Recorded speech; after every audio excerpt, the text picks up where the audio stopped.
In the headlines, armed robbers storm supermarket, kill Central Bank of Nigeria staff, 3 others in Abuja. Boko Haram attack Chibok community, kill 12 in Borno.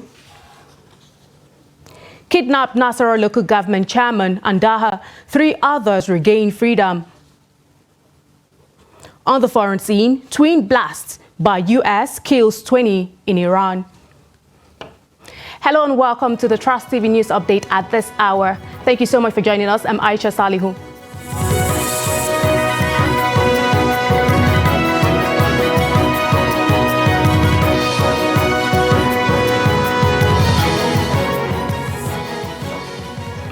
It was a dark Tuesday at the one-man village axis of Karu, local government area as gunmen late evening attacked a supermarket in the area. The robbery incident led to the death of 4 people while property and cash were carted away. In this report, Noel Sampson speaks to an eyewitness who recounted his experience of the incident. According to eyewitness, here at Wisdom Supermarket, about 4 persons lost their life during the robbery attack here at about 8 p.m. yesterday night. Obina Nawachi, a baba who works at the plaza where the attacked supermarket is located, says it was a terrifying experience as they all took to their heels on hearing the sounds of gunshots. After 8, we heard a gunshot. That was when we run down to the place, and then we get to notice that there was an armed robbery scene. So these guys started shooting. We all took to our heels. After the robbery, then we went back there and saw dead bodies. So how many dead bodies did you... 4 dead bodies. We heard that there is a gunshot in one-man village at the junction. And before we know, everybody's running around. Before we know, we have information that they have shoot one of our boss that stays in Ogafemi in one-man village. And we came out and to come and see the incident, and we saw there is enough firing, they shoot enough gun here, and there is no security personnel in around the environment. And we came and we beef up, and as a security man that we are, we came out, we tried to secure everywhere to make everything to be calm. The success of the attack was blamed on the lack of security personnel at the supermarket at the time of the incident. Like this type of place like this, there is no security. Even one security no there, because when the thing they happen, it says security dey here. Like, now that security now for make alert people for no say bad thing they happen for us. But there is no security in the everywhere. So we there for far place, and the people, our members were there for back of those places. Then they are not aware of the thing. At the time of filing this report, the police was yet to issue a statement on the incident as efforts to get comments yielded no result. Noel Sampson, Trust TV News, Abuja. Thank you, Noel Sampson, for that report. Now, still on security matters, 12 persons have been killed in a fresh Boko Haram attack on Gartamawa community in Chibok local government area of Borno State. The Borno State Police Command, who confirmed the attack on Wednesday, said it happened on Monday evening. According to the police public relations officer, Nahum Dasso, 2 others were injured when the gunmen drove into the community in Hilux vans and motorcycles in large numbers, shooting sporadically. Though he did not provide further details of the attack, reports from residents indicate that the terrorists stormed the community armed with rifles and shooting at mourners. Monday's incident comes about a month after 4 electric towers along the Maiduguri-Damaturu highway were destroyed by the terrorists, 11 months after power was restored to Maiduguri after a similar attack in 2021. The abducted chairman of Akwanga Local Government Council in Nasarawa State, Safiyanu Isa Andaha, and 3 other persons who were abducted by suspected bandits have been released after paying 10 million naira as ransom. The council boss was released alongside his friend Adamu Custom and 2 others. A close associate to the chairman, who pleaded anonymity, said all victims were dropped behind an obsolete filling station on Bayan Dutse Road in the outskirts of Andaha town. He added shortly after their release, they were taken to the Federal Medical Center, Kafi, for medical attention.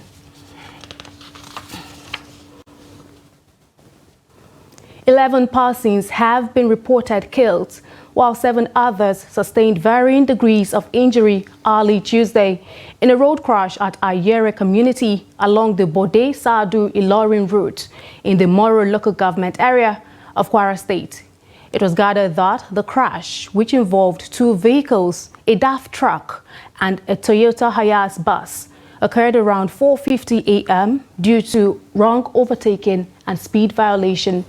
The Federal Road Safety Corps Sector Commander in the state, Stephen Daulung, who confirmed the incident, said preliminary investigations revealed that the Toyota Hiace bus coming from Gombe en route Lagos wrongfully overtook another vehicle, resulting in a head-on collision with an oncoming DAF truck.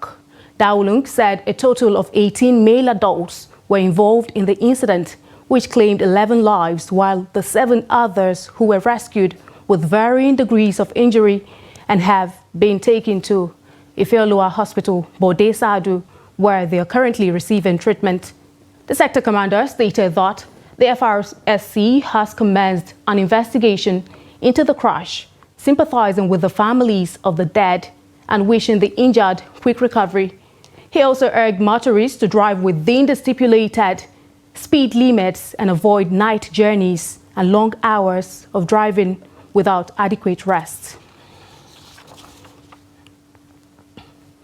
Now, away from that, the Nigeria Railway Corporation says it has completed preparations to begin night operations in the second quarter of 2024. Managing Director of the corporation, Fidet Ohiria, who stated this in an interview on Monday, said lack of night operations was limiting the NRC as trains are designed to continue indefinitely. Ohiria said the NRC, through the night operations, intends to bring back passenger and goods trains from Port Harcourt to Aba, Lagos to Kano and Kaduna because of the dry ports. According to the NRC DG, the operations will increase the number of train trips from Lagos to Ibadan, Warri to Itakpe, and Abuja to Kaduna to 6, which means the trips will be 3 times 2 and 3 times 4, making 6 trips in a day. The federal government has banned 18 foreign universities operating in Nigeria, describing them as degree mills, warning Nigerians to avoid enrolling in such institutions. The directive affected 5 universities from the United States, 6 from the United Kingdom, and 3 Ghanaian tertiary institutions.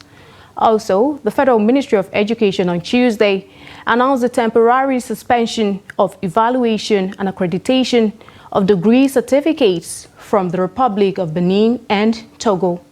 Announcing the ban in a statement published on its website, the National Universities Commission explained that the federal government closed down the affected universities because they had not been licensed. To give an update on the matter, earlier we had investigative journalist Umar Audu. Let's hear what he had to say.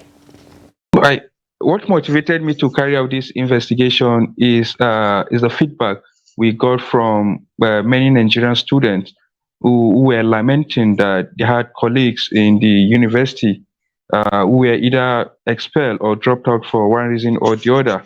So, and after some time, they see these guys wearing NYC uniforms serving their fatherland. So, and that raised our curiosity to dig deeper, to find out what is actually going on, where the problem lies, who are behind these things that is the standard of our education and the image of the country.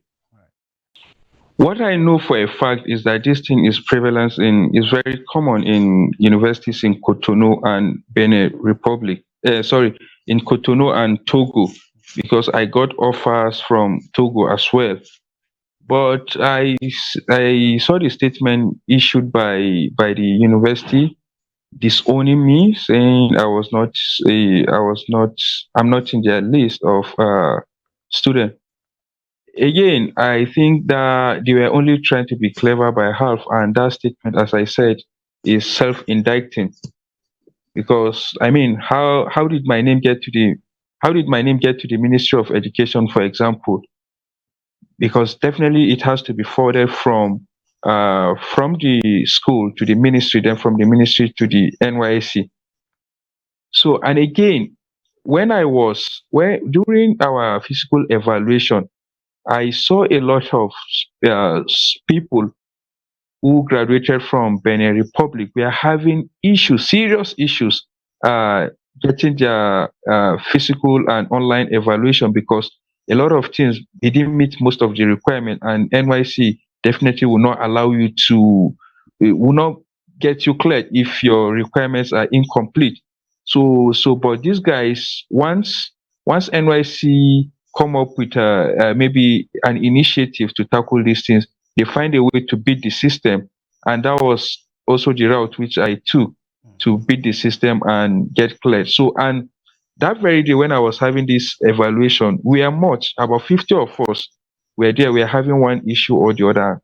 To the extent that one of the senior officials of NYC was asking that, why is it you guys from Benin and Togo that are always having this problem? You have incomplete stamp. You are brandishing different type of residency permit and all sort of that. So the man, he sent us away. So, but we had to go back and derive a new strategy to beat the system. The statement is self-indicting, and they were only trying to be clever by how they are aware. They know what they are doing. Yeah, it took me less than 2 months, and I didn't travel. I just placed I just placed an order, just the way you ordered for your pizza or ice cream, and you give them your location and they delivered it to you. So I got it in less than 2 months. Yeah. I made payment in December 27, and I got the certificate and transcript on February 17, 2023. Yeah, I think well, first of all, we must commend the government for taking this decision. You get, so, and for me also, I feel it's a proud moment for me to have seen that government reacted in this way. But beyond that, I would also like to see that government go a step further to make sure that, because this is not the first time we are seeing this kind of statement. The former minister issued similar statement and directive, tried to clean up the system, but obviously seems there are some brackets within the system that doesn't want things should be they don't want these things to get away. So I really like to see that this investigation is completed and those responsible are brought to book. You have just heard the opinions of investigative journalist Umar Audu on the activities of foreign universities and the FG's ban. Now, away from that, the Nigerian Meteorological Agency has predicted sunny and hazy weather for the north and north-central states of the country beginning from Wednesday, January 3. NIMET also warned about cloudy and hazy weather with slim chances of isolated thunderstorms over the coastal cities of Delta, Bayelsa, and Rivers states during the afternoon and evening periods. The agency made the predictions in its weather report released in Abuja on Tuesday. The report urged airline operators to obtain updated weather reports from NIMET for effective planning of their operations and called on individuals with asthma and other respiratory issues to be cautious of the weather conditions. This is a news update on Trust TV. Still ahead. We'll take a look at how robbers stormed supermarket and kill CBN staff, 3 others in Abuja.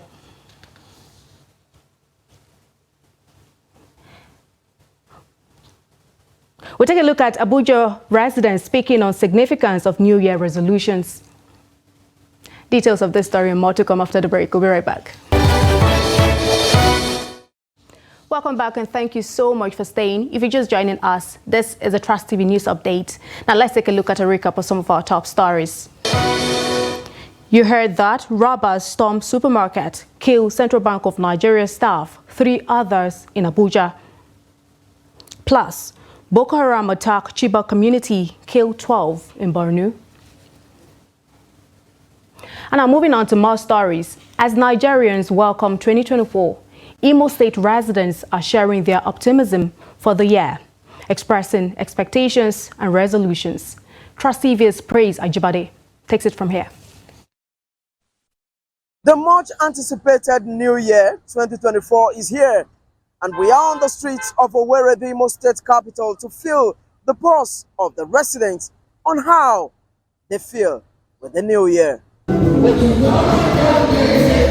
Amidst expressions of gratitude to God and the formulation of new resolutions, Imo residents are determined to make the most of 2024, hoping to avoid a reoccurrence of the challenges faced in the previous year. My joy knows no bounds. Like, it's a thing of joy seeing a new year. Like, an incident that happened, which day was that? I heard a family that coming back from New Year. 8 of them just died in a motor accident. But as for me, I'm so glad I'm alive, strong and healthy. New Year is very, very nice. As I say, I know say God will bless all of us here and everybody waiting in this world. I pray for God to give me more life, healthy life, and and many other things. As the state resumed normal activities after the holidays, Governor Hope Uzodima's administration is reassuring Imo residents of intensified efforts in infrastructure and human capital development projects. The greatest thank you and I can offer to the people of Imo State is to continue to run an efficient, transparent administration with equity and justice as its banner. Working harder in the coming years, exceeding my previous efforts, will no doubt justify that confidence. In this respect, I'm glad to announce that we are determined to beat our own records in governance. However, with past unfulfilled promises causing some to lose faith in the government, the public appeals for a focus on the masses and the implementation of people-oriented policies. From the government is for them to give us good roads, electricity, and make things like petroleum, fuel, scarcity, all those are their subsidy. They should know what they do about it. With that, at least I believe that we are going to be okay. If they keep promising all the time, and we'll be keeping waiting until when they promise it to become a reality, that's when we'll say yes, it will be fulfilled. Considering what the masses went through in the year 2023, it is no doubt that many of them are now expressing high hope in the year 2024. Both the government and the resident alike have set lots of resolution on what to achieve this year. Will this come to bear in the year 2024? Only time will tell. But at the moment, I wish Nigerians a happy and prosperous New Year. Ajibade Praise, Trust TV News, Owerri. Still in the spirit of the New Year, New Year's resolution is a tradition in which a person resolves to continue good practices, change an undesired trait or behavior, accomplish a personal goal, or otherwise improve their behavior at the beginning of a calendar year. With the new just 3 days away, residents of Nigeria's capital city, Abuja, have been speaking on the significance of resolutions at the onset of every year. For many, New Year resolutions have been linked to improved behavior, accomplishment of certain tasks, as well as positive disposition to certain issues. This is because these serve as reminders of the pledge or promise one made at the beginning of the year. However, resolutions to many others have become a cliche, as some who come up with them sooner or later resort to their old selves that they tried to change from. This scenario has made many to question whether or not it is important to make New Year resolutions, or what impact do these resolutions have on people who make them. For this year, I just want to finish school before school finish me. It keeps you in check. Yeah, so whenever you're trying to like misbehave or lose guard, understand there's something you always see what I want to achieve. Oh. My New Year resolution basically is that all the stuff that I couldn't achieve throughout 2023, I want to project into this year. I want to achieve them and even more. So basically, is that I want to expand my business, and secondly is that I want to strive for excellence. And I was able to achieve, like, there were 8 in numbers. I was able to achieve 5. So basically, the remaining 3 revolve around family and all that. So, and I've not been able to achieve that. But I'm trusting God. In the first quarter of this year, I'll be able to do that. It's help you put yourself in check. So at least you fall back to check those things. Okay, this is what I set for so time. Have I been able to achieve those things within those jurisdiction of time? It's a change in life. Maybe what we've been doing before. And now you find that what you've been doing before is not right, and you want to go through the right ways, so you have to change. Resolutions give directions and motivation to people who are excited to add new positive habits to their lives. These resolutions help one to move strongly to achieve certain goals in the year. Noel Samson, Trust TV News, Abuja. The Chief of Air Staff, Air Marshal Hassan Abubakar, has approved the implementation of a group personal accident insurance policy for all Nigerian Air Force personnel. While the Ministry of Defense has a group life assurance policy for military personnel, the Director of Public Relations and Information for the Nigerian Air Force, Air Vice Marshal Edward Gabkwet, explained that the policy covers only the families of personnel killed in action and doesn't address medical expenses resulting from accidents. Gabkwet noted that the new policy aligns with the Air Chief's Command philosophy, aiming to sustain a highly motivated force through improved welfare and infrastructure renewal. He said Abubakar stated that under the GPAIP, personnel of the NAF would be incentivized to give their utmost best with the assurance of adequate care in the event of disability or death during military operations or any form of accident. Gabkwet stated that the insurance company would provide compensation for bodily injuries, death, disablement, and payment of medical expenses.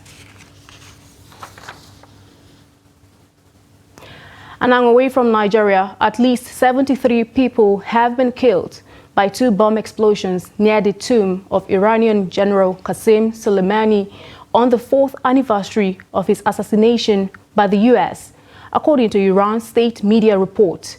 The state broadcaster said another 171 people were wounded when the blast hit a procession near the Sahib al-Zaman Mosque in the southern city of Kerman. It cited Kerman's deputy governor as saying it was a terrorist attack. A video circulated online appeared to show several bodies on a road. Hundreds of people were reportedly walking towards the tomb on Wednesday as part of a ceremony to commemorate General Soleimani, who was killed in a U.S. drone strike in a neighboring Iraq in 2020. Soleimani was seen as the most powerful figure in Iran after the supreme leader Ayatollah Ali Khamenei as commander of the Revolutionary Guards Overseas Operations Arm. The Quds Force, he was an architect of Iranian policy across the region.